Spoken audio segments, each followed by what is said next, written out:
Welcome back to Northwest City Politics in the Know with Juanita. We're glad that you're joining us again this evening for our show.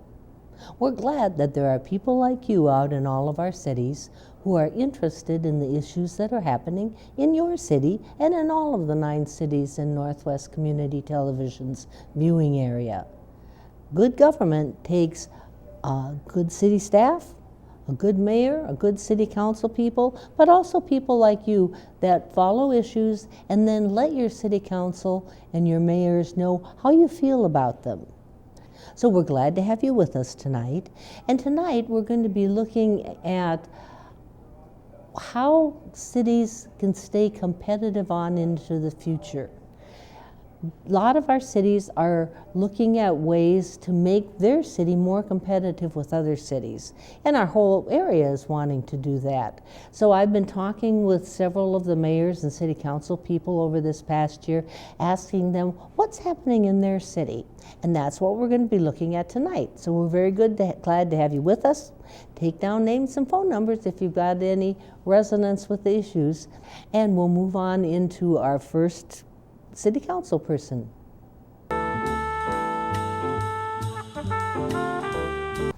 Now, I'm asking people during this whole year to think about how cities can stay competitive, the suburban community that you live in, how you can stay competitive, kind of looking down the road, not talking about things you're doing right now, but what does Crystal need, and I gave you this ahead of time, what does Crystal need to be competitive on into the future? And I was reading an article about Coon Rapids, because they had decided they needed to do a 3-front approach. They needed to spur businesses and redevelopment around one of their boulevards. They needed to put money into home remodeling programs to get citizens to do it, and they needed to upgrade their parks and trails. So that was what they were referring to. Mm-hmm. So what I'm asking you is, what has the Crystal City Council as a group or individuals or staff, what have there been any discussions of this nature for Crystal? Well, we're currently having a couple sessions, the council, on goal setting and looking into the future. We're kind of looking towards the Bottineau rail line, light rail line, that it's going to cut right through our city. Mm-hmm. Right, definitely. And we're thinking that, if that actually comes to fruition, that's going to spur some development along the Bottineau Boulevard and probably along Bass Lake Road too, because it'll be just such a convenient place to, jump on, go downtown, jump, on, come back home, maybe go to a restaurant. So that's our big, probably focus along that area. And, we're in the middle of acquiring some properties. We're going to be building a new public works facility, kind of state-of-the-art public works. And of course, we're always keeping our eyes on our parks and our community center, because we recognize that those are services that are so valued by residents. And you get a lot of programs at the community center, right? We have just a wonderful park and rec director and community center staff that are just so inventive all the time of these wonderful programs. And sometimes I read the catalog and I go, wow, I would have never thought pickleball would be popular, but they've got a great pickleball following now. Yeah. So but mostly we just we want to keep our properties up to snuff. Right. Yeah, because we've been talking about that tonight. Right. And, we are a fully developed suburb, so there isn't a lot of wiggle room to go. No. We just have to go up if we wanted to increase population, and I'm not sure the residents, that's what they really want. I don't want to be packed in like a sardine. Right. Because there's a lot of push for high density. I'm not in favor of it. Yeah, I'm not sure about Right. that it's right for all places. Right. Exactly. Yeah. If I wanted high density, I'd move to New York, but that's not. I don't like it, so that's why I'm not there. So I like the lawns and the picket fences and the kids riding bikes in the street. Maybe I'm old school, but I hope that we can maintain a lot of that in Crystal. And I think there'll always be people that want that. Oh, I would agree with you. So. Yeah, because there's a lot of time and effort that the city council needs to work with of what's happening right now. So there isn't a lot of time to look ahead, although you need to do that. Right. A lot of our looking ahead is we're looking at how long is our, city hall building going to to be a viable place to do business without remodeling, and how are we going to save money to, have the money banked when we actually are faced with having major repairs. Right. We spent a lot of time doing that, planning ahead for that kind of thing. Just sustaining the city so it's a quality, well-run, respectable, community. Yeah, because the perception of a community is very important, because it's hard to change if you go downhill, so to speak. You got that right. Right. And image to me is very important. And that was one of my pushes too, is that we need to be out advertising and talking about our community and selling the good aspects of our community. Right. And so I think that's a lot of what being on the city council is being a big advocate and a big cheerleader for your community. Definitely. And letting people know the things that are actually there that they might not be aware of. Right.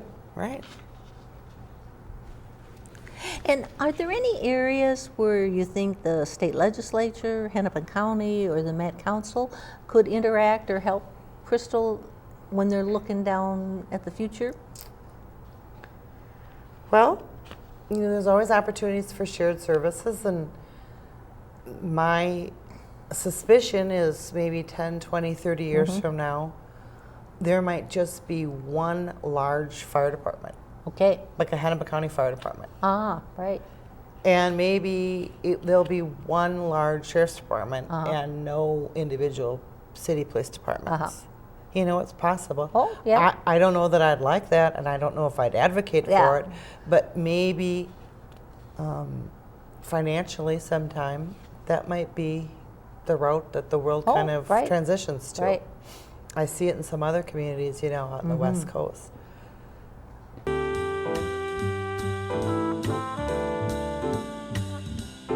I've been asking people to think about something, because I read it in the paper, about the city of Coon Rapids was brainstorming on what do they need to do to be more competitive in the future, and they came up with some things that they're putting into place now. So I thought I'd be asking people over the next few months, what does New Hope need to be competitive as you're moving into the 5-10 years maybe down the road? Yeah, and that's interesting that you state that, because that's something the city council and commissions do every single year.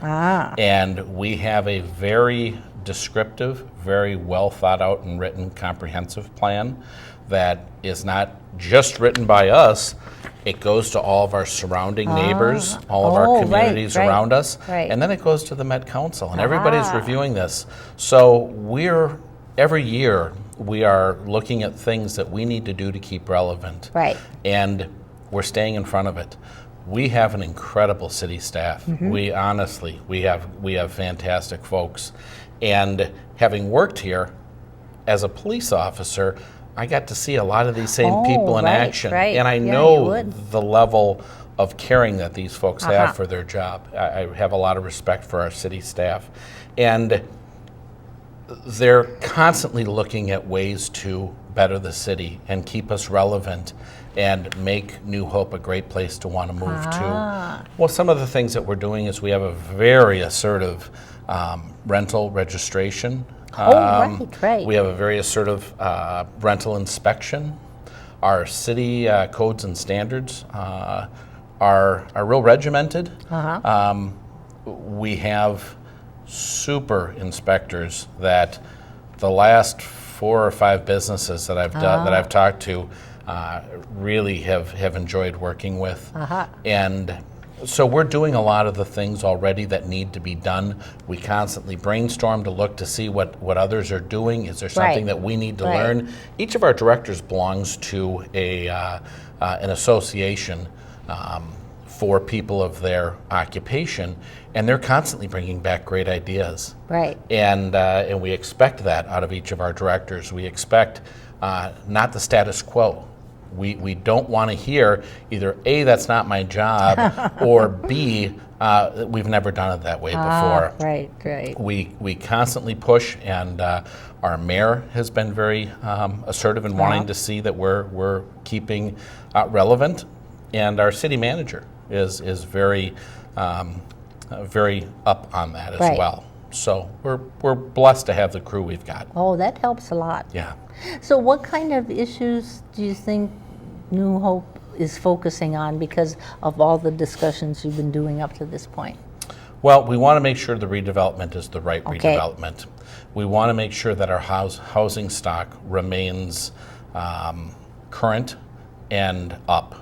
Our housing stock is higher than comparable cities, and I'm very impressed with that. Right. We're making sure that our rental properties are being kept up and are not becoming problem properties. Our police department is really good about keeping track with that. Our foreclosed properties are also something that are being tracked by the police department, fire department, and community development, and they're checked a couple times a week. And so we know if there's an issue or a challenge. Sure. We're making sure that lawns are mowed and driveways are shoveled, dependent upon the time of year. And so these are the things that we're staying up on. Okay. Now, on looking forward to the future, are there areas where you think the Met Council or Hennepin County or the legislature need to be involved to help cities like New Hope? Absolutely. Ann Rest, Okay. one of our senators, just has done a wonderful job taking care of the communities and keeping in mind that the state government is responsible to the municipalities. And one of the things that Senator Rest just worked on was making it, cities became tax exempt in purchasing. They didn't say anything about joint power agreements. And so our fire department didn't fall under that, where normal fire departments did. Senator Rest found out about this and authored legislation and got it through that would allow us to save money on purchases, whether it be a fire truck or whether it be hose, whatever it is, it's saving us money. So the state legislatures needs to remember that they're incumbent to the municipalities. And our group is wonderful. The people that oversee us have been great. Lyndon Carlson, and so we've been very blessed with this group. The Met Council needs to not only keep track of our comprehensive plan, but there's grant monies that are available. And we want to make sure that they're continuing to fund the initiatives that the cities are bringing forward. And we want to make sure that they continue to assist the cities and not just be a governing body. They need to be there to assist and aid. And the county, first and foremost, is to take care of the county roads that go through our city. Winnetka, Medicine Lake Road, County Road 9 or 42nd, Bass Lake Road. Those are all county roads. And people aren't aware of that, are they? No, and people are, well, why is it being plowed so Right. poorly? That's not us. Right. You know, Winnetka in some areas is in deplorable shape, and we have fought to get those fixed. It's not ours. We can't fix it.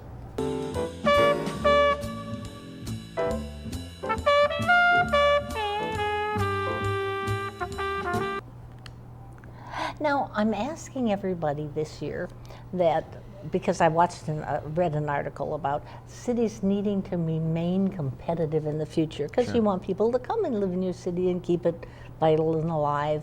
And the article I read had Coon Rapids setting some goals that I shared with you.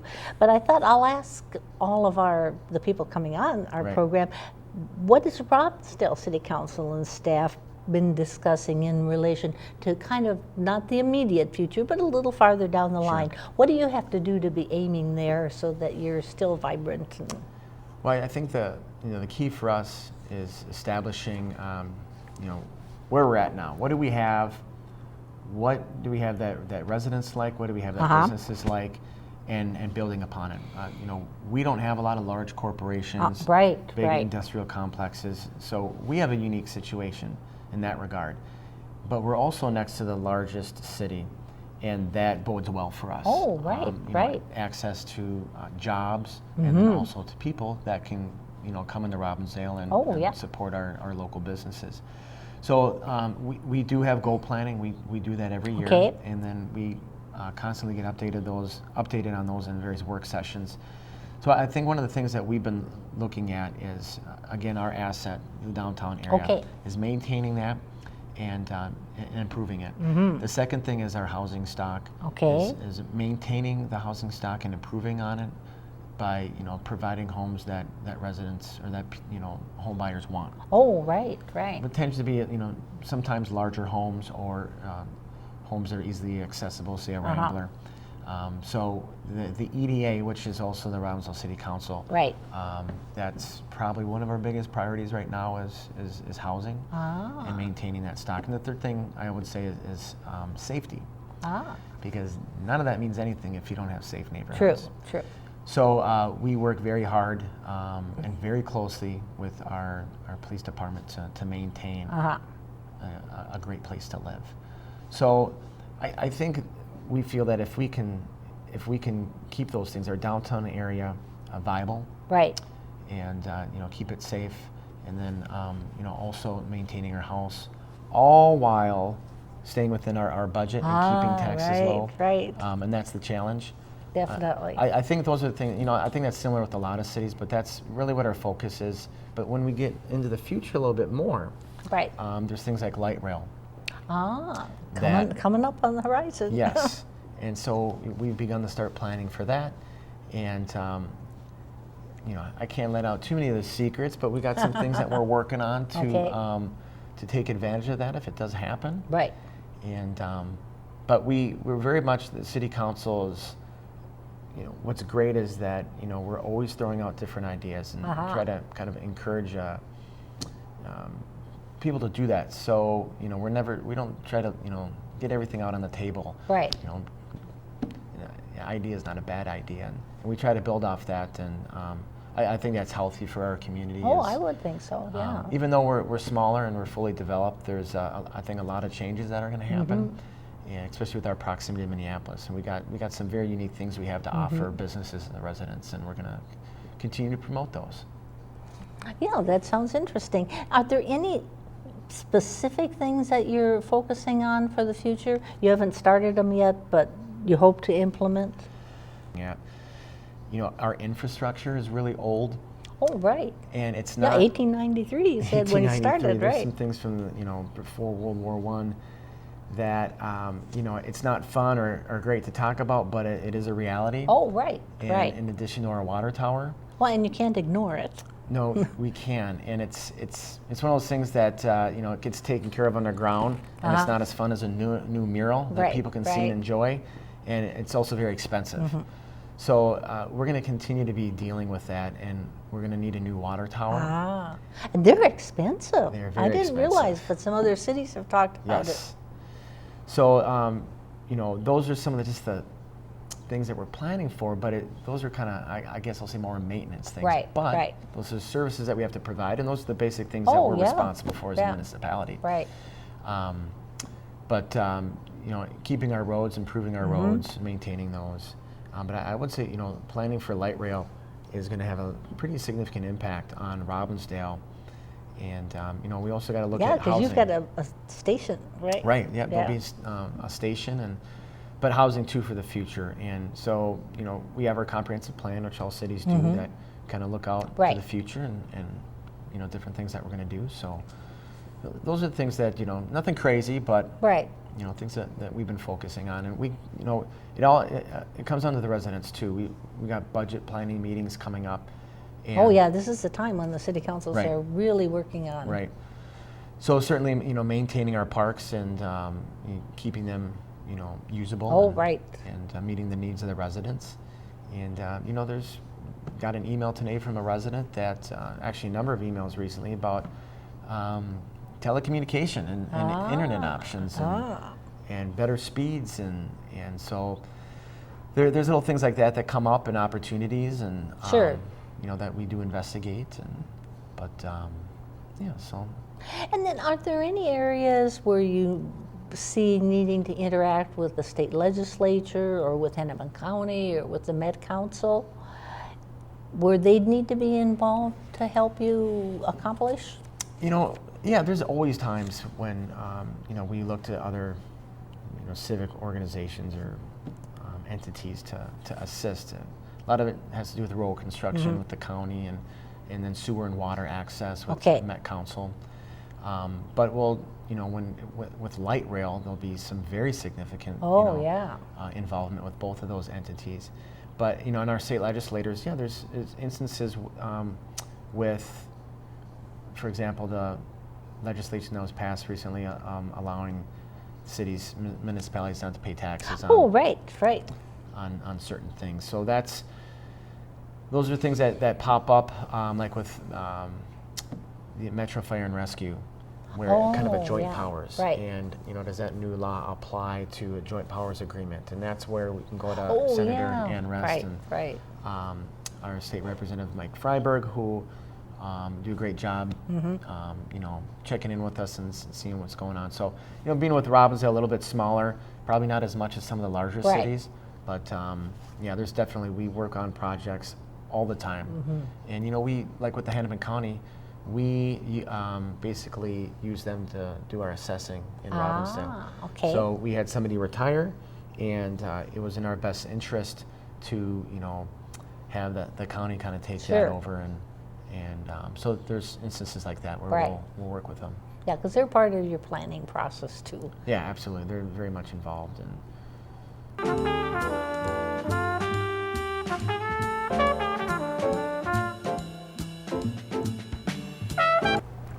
Now, I'm asking all of my guests on the show to answer a question that came to me because I was reading a newspaper article. But it was all about how cities and suburbs are needing to stay competitive because the marketplace is changing, and how will they compete with other cities moving on in the future? What kinds of things individual cities need to do, and it's kind of a long-term process. But I asked everybody to think about this a little and share your thoughts on what Brooklyn Park City Council and staff have been discussing in relation to keeping your city competitive. Well, you're talking about development and redevelopment. Because they both have the same intent, but they're really different. Right. If you look at some parts of our city that have been around a longer time, they need more help. Right. And actually, we spend a fair amount of resources on doing that kind of thing. But one of the keys for Brooklyn Park, and it's, we have an economic development authority, and we have staff that deals with this, because it can get quite complex. But one of the big things for Brooklyn Park is along 610. Right. Over the years, the City Council has raised the standards as to what will be acceptable to build along there. Right. Because it became clear a number of years ago that that area would support a much higher level of value in the development. A perfect example is the 2 8-story office buildings that Target is putting up. And they have put up some other office buildings. Right. And people say, what will that do for us? Well, those buildings are going to be there 50, 60 years. Oh, yeah. And it is true that the city, in order to help them come here, that competitive piece you talked about, we got into tax abatement. I remember that one in the paper, right? Yeah. And what tax abatement is you forgive some taxes. Right. Now, how much are we forgiving? Not all of it, but a fair amount. And that only comes into play when they finish something. The original plan from years ago, that it said this is our schedule of what we think the development will be, And then the downturn came. Oh, right. And so they didn't develop as fast. And so the abatement didn't happen on those things that weren't developed yet. But on a long-term basis, they're going to bring about 7,000 good jobs to Brooklyn Park. And then as the abatement goes away, the full value of those buildings is significant, and they will generate a great deal more money than they use in service. Right. And that's just the way the taxes are structured by the legislature. Another thing we're doing is we've been focusing very hard on a medical focus. Right. So there's some, there was a medical production plant in terms of, I forget the first name of it, but they worked on proteins. It was a really high value manufacturing facility because the value of that building with what they did was significant. They went out of business, but we got another medical company to come in. And we now have Baxter that's come in. Right. Which is a worldwide, highly renowned company. Right. And so there's a number of functions that will go on in that building. A lot of it is clean room manufacturing. Sure. Which is a high value building. Yeah. So, and then there's another medical, Olympus has come in, which produces most of I shouldn't say most, I know a lot of the optics, the lenses that are used for medical scopes, all that kind of stuff. We just had a groundbreaking for a facility that will originally start with 50 beds and will go to 100 beds. And it's a hospital focused on mental health and mostly for young people. Oh, important. It is very important. Yeah. It's very important. A young person who's having some mental health issues, they would have to be sent to Fargo-Moorhead. Right. And then part of the family support system can't get to them. Right. Kind of stuff like that. So this is a significant need that's mostly going to be filled with our youth. Now, I don't mean Brooklyn Park youth, but this area. Youth around them, probably the whole metro area initially. Yeah. We're glad that you watched our show tonight. We hope that you gained some information about what our cities are doing to remain competitive. And if you have any ideas for your particular city, call your mayors and your city council people and let them know what you think.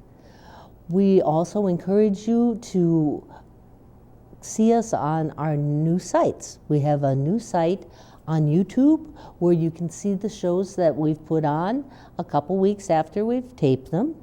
And they'll be on for if you want to check up on some information or go back to a show that you missed. In order to find it, you would go to www.youtube.com/user/NW City Politics. And you can also